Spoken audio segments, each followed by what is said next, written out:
ประเดี๋ยวนี้เฮามานำเสนอเมนูแกงหน่อไม้เฮาก็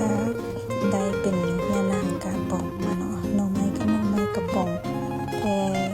สิ่งที่เฮาได้มาเพิ่มเติมก็คือมีเห็ดขาวมีผักหวานป่าแล้วก็มะเขือขี้หนูแล้วก็จะมีผักขะแหยง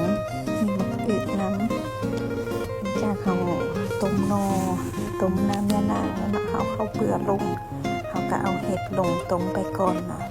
หลังจากต้มได้ประมาณ 4-5 นาทีเขาก็เอามะกรูดลงไปหลังจากเอามะกรูดลงไปแล้ว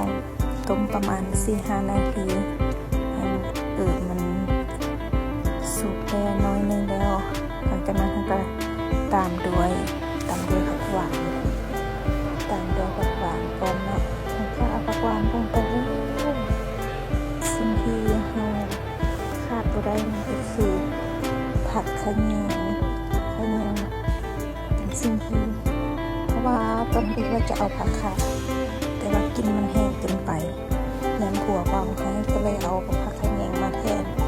และหน้าตาแกงน่องของเฮากะเป็นแบบนี้ในที่สุดก็ได้กินแบบบ้านๆที่ได้เครื่องครบแล้วหน้าตาแกงน่องเฮาก็เป็นแบบนี้